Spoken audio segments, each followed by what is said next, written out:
Topping our morning rush, APD is no longer looking for the man they believe actually strangled 10-year-old Victoria Martens. They're now considering the case closed. In 2018, the DA announced that they found unknown male DNA on Victoria's body. Prosecutors believe that DNA belongs to her killer, but APD says they've run out of ways to test that DNA. They're now considering this case closed. The man accused in the deaths of Muslim men in Albuquerque is now charged for the murder of a third man, Naeem Hussein. APD says that he shot and killed Hussein in a parking lot near San Mateo and Copper on August 5th. He is now charged with first-degree murder for the 3 recent killings of Muslim men in the city and remains the primary suspect in the 4th murder.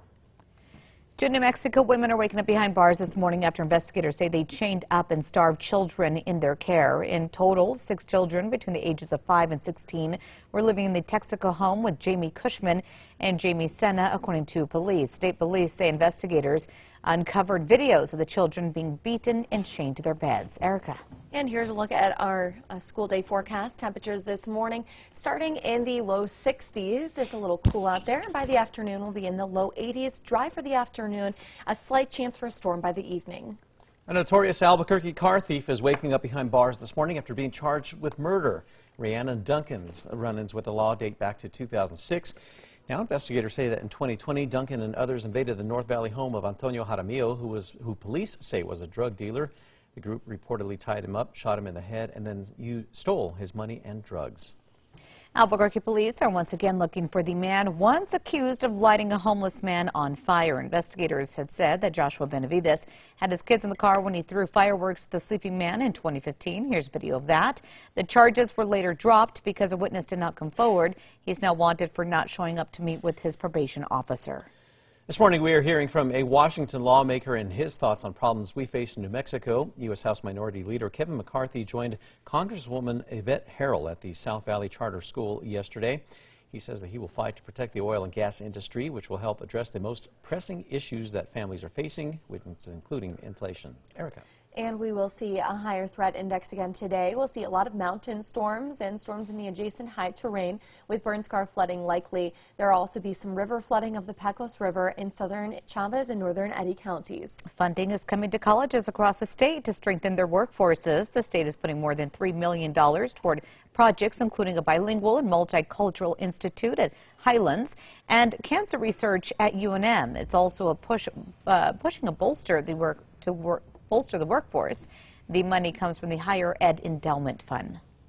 New Mexico has its last found of cash from a settlement with Volkswagen. The state has rewarded the money in 2017 after Volkswagen admitted to rigging vehicles with software to cheat on emissions tests. Now, the latest round of $7.3 million is going toward replacing government vehicles and lower emission options. Heads up, UNM students. The university is still enforcing its COVID-19 vaccine requirements. The deadline for students to submit their COVID vaccination documents is September 30th. Now, if a student fails to submit the COVID vaccination records, including a booster shot, a hold will be put on registering for future semesters. Erica. And here's a look at traffic. The maps are clear. No accidents or slowdowns to report. Tracker is going west on I-40 near Carlisle. Everything's moving at speed here. There's nothing more fundamental in baseball than a game of catch. Well, this minor league star right here that grew up playing fetch, that is little Ripken, the bat dog. Bulls fans in Durham, North Carolina, they go crazy for the 6-year-old black lab playing cleanup. That's collecting the bats for the hometown team.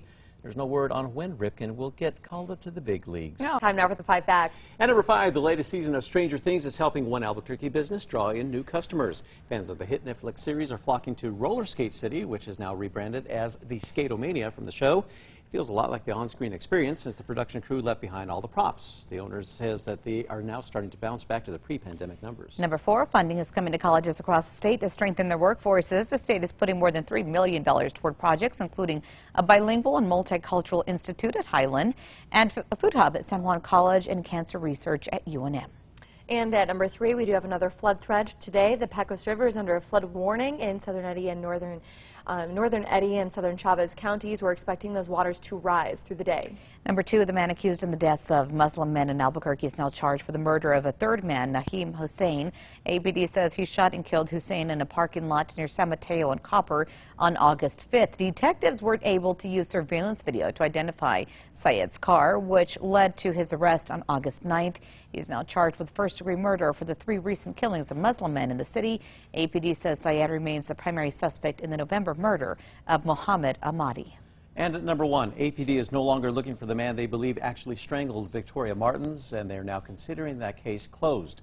Now, there are 3 people behind bars connected to the death of Victoria Martens, but none of them are actually facing charges for killing her. Now, some are saying that justice still has not been served. In 2018, the DA announced that they found unknown male DNA on Victoria's body. Prosecutors believe and later argued in court that DNA belongs to her killer. APD Deputy Commander Kyle Hartsock says that they've run out of ways to test the DNA and consider it a closed case. Hartsock believes that one day they will get a DNA match, and at that point, the case will reopen.